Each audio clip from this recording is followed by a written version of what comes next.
just a little bit. I am going to start with one of Seattle's most obvious needs heading into this class being the offensive line. And Omar, I'm trying to figure out whether they're actually going to address it at 18. It sure feels like this team could really surprise us and has. What do you anticipate them doing?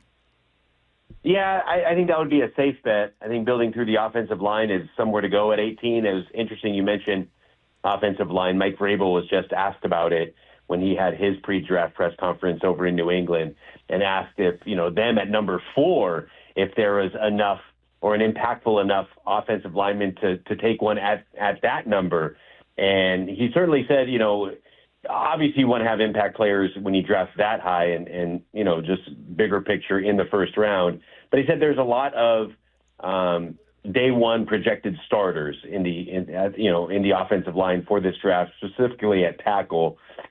And when you look at, where that can mean, what that can mean in the draft this year, then, maybe not, a surefire Hall of Famer, like some of these other drafts where these prospects are just so highly touted. But if you can get an impactful starter, then at 18, I think you got to go for it. But obviously the whole thing is a crapshoot like we've seen every year. Mm-hmm. Hey, Omar, we were talking about how we're seeing less and less players kind of attend the NFL draft. Jalen Milroe is going to be there. That one has me scratching my head. I'm like, who you been talking to? What do you know that I don't know? Do you see this becoming more of a trend? And if so, why do you think players are choosing not to go to the draft? Well, I think the impact of NIL and the fact that these players have already made a lot of money by the time they get to the draft. They don't necessarily need more publicity, more marketing avenues that being at the draft can provide. They can, already tap into maybe some of the sponsorships that they've had in college and have them sponsor a party at home and make as much money as maybe they would, by being at the draft in person. So I think that has an impact on it. I think it's harder to maybe convince, a prospect and their parents or their family members to get to Green Bay, not necessarily as alluring as some of the other. That might have something to do with it. But I think more than anything else, the fact that, they do have money coming into the NFL, like, even just, 5-6 years ago, they did not have that luxury. I think that's an indication of where that has gone. Do you think that Seattle re-signing Drew Lock means that they won't take a quarterback in this class, or do you still think that remains an option for them? I think that does remain an option. Maybe not in the first couple rounds. I think, they're pretty solidified there. But I think, even though John Schneider's track record doesn't indicate that with, just 2 draft picks since he's been there at quarterback. But, he does come from, Green Bay and the Ron Wolf and take a quarterback every year. So I think the due diligence that they're doing right now is probably something they do every year. And I think, even toward Russell Wilson's end of his time there when they were doing that, always kind of raised red flags. But, it seems to be the due diligence that they do year in and year out. And I think this year's not an exception, but I would expect them to not go quarterback early on, but I could potentially see them doing something in the mid-rounds or later. Omar, you've covered a few drafts in your day. How special is Travis Hunter? And do you feel like he gets the respect he deserves when it comes to just his capabilities on offense and on defense? I think he does. I think what people are trying to justify right now is maybe just the conditioning and the difficulty of playing in the NFL, how hard it is. You kind of look at the comparison I've made here, in talks of Travis Hunter is Ohtani. We saw how special of a player he has been in Major League Baseball, the fact that he could pitch at the Major League Baseball level and hit. But then you saw what he did last year when his arm was hurt and he only concentrated on hitting. He had one of the greatest seasons of all time, in the 50-50 and all that sort of thing. So I think when you talk about Travis Hunter, it's trying to balance, okay, how good can he be if he's playing 150 snaps a game and you give him a chance to play both sides of the ball, or even if you limit that down to 90 or 100 versus what he can do playing full-time on one side of the ball. And I think that's kind of where, teams are eyeballing, where you can actually put him on the field, how much you can get out of those talents, how much they would translate to the NFL level if he's not getting full-time attention to one of those positions. And I think the fact that he can play at that level at both positions just says a lot about the prospect he is and kind of where he stands historically. Hey, I know that when I personally look at the best teams in the NFC and think, well, what separates Seattle from these teams? My mind automatically thinks talent, but I think the answer is a lot more complicated. When you look at how Seattle can close the gap, at least, maybe this year heading into next year, what's a way that they can? Like, what to you seems like right now a big difference between the elite teams and like a 9-10 win Seahawks team? Just the toughness in the offensive and defensive lines. I think when you look at Philadelphia, that was no more obvious than the Super Bowl champs and just pretty much how they destroyed people in the last half of the season. With the exception of the Rams, and you look at the Rams, they rebuilt their offensive line, and obviously the last couple of years they've invested heavily in the draft along their defensive line, and that's paid huge dividends. So I think if we talked about at 18 them going offensive line and rebuilding that. And, they've already invested pretty good in the defensive line and bringing Jaron Reed back and making sure that's fortified. And even, they could probably go again and in the draft invest in that department. I think that's where the separation comes.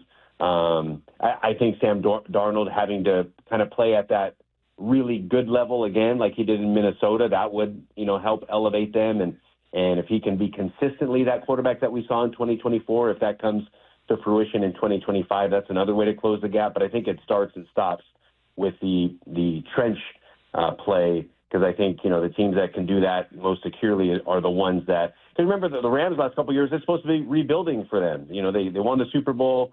They had that bad year in 2022, and then it was kind of rebuild mode. But because they attacked the trenches so well, so efficiently, they've gone to the playoffs the last couple of years. And obviously – that rebuild went a lot faster because of that. So I think when you talk about teams that can close the gap, it's in the trenches where they can do so most quickly.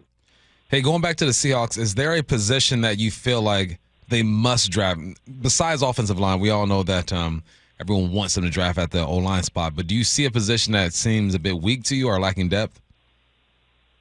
Not really. I think they're at the point now where they've addressed the roster, and you look at, just looking at the roster, going into this draft, they have it pretty well attended. But these teams that are successful, not only are they good in the trenches, but they have championship level depth and adding good players at multiple different positions, they can sustain the injury. So I think that's where the Seahawks are at, where they have talent, across the board. Say maybe offensive line, that you could feel that maybe they can hang with most teams in the NFL. But it's that depth, or the teams that win the championships, that can go far, that can avoid injuries, or best equipped to deal with injuries. So, I don't, other than offensive line, I don't see another, area that they have to draft. But I think they're pretty well equipped right now. Because obviously we got to remember they still are a winning team the last couple of years, but obviously fell short of the playoffs. So they're not as far away as maybe the perception there is, because obviously the expectations are always high in Seattle nowadays. But I think building that championship depth and the O-line will go a long way for them to compete at a much more consistent level in 25. I know we all look back at the classes of 2011, 12, and 13 and think, oh my God, they got so much talent. And they did. But some of the best players from those classes won in years 2 or years 3 or even heading into year 4. And then obviously you had free agent veterans you brought in who were older, like Michael Bennett and Cliff Averill. And I think sometimes, Omar, we look at a draft and we go, okay, these guys are going to save us. And it's like, wait a minute, you got to talk about development. You got to talk about the guys you already have here. Is there a guy heading into year 2, 3, maybe 4 that you go, they really are going to need to lean on him for continued success in 2025? For the Seahawks, well, I think the running backs. I think, when you bring in Clint Kubiak and any one of those guys that are from the systems like, Shanahan and Kubiak and McVay and all that, as much as the high-flying nature of the NFL has taken over, it kind of goes through the run games. And with both Kenneth Walker and Zach Charbonnet, I think, for them to stay healthy, stay consistently, capable backs, and for them to go through offensively their run game, and that will allow Sam Darnold to play like he did in 24 and let Jackson Smith and Jigba become the superstar that he seems to be on track for, and everything else opens up around the offense. And we talked about those guys can't take that next level step without help on the offensive line. But for those guys to kind of come into their own, I think would be, a couple key improvement points for the Seahawks in 2025. Omar, as you know, wideouts need help, right? I tell Stacy all the time that we are the most dependent position on offense, right? You got to snap the ball, got to protect. Quarterbacks got to find us. We got to get open, and then you throw the ball up, and maybe things happen. But other receivers kind of affect wideout play as well. Losing DK Metcalf, my concern with JSN was, all right, well, is he going to be able to get open and create the same way? You bring over Cooper Kupp, bring over Marquez as well. Do you think there's enough around JSN in the receiver room for him to be that superstar you're talking about? I do.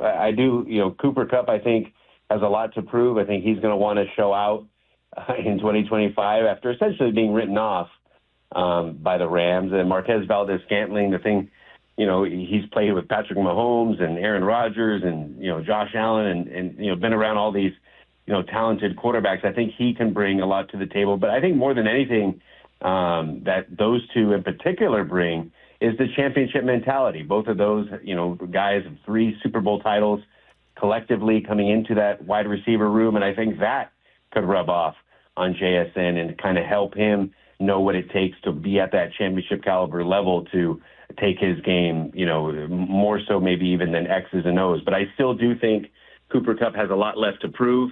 And his game, will continue to round into form, especially when, he won't be the focal point. But I think, they'll rub off on each other. And I think MBS, same thing. Interesting how there's, 2 wide receivers there that go by their initials, primarily MBS and JSN there with the Seahawks. But I think it is a good group. And those 2 additions here in the offseason will go a long ways in helping JSN become that superstar status. I remember talking to him at the Pro Bowl this past offseason down in Florida in January, February.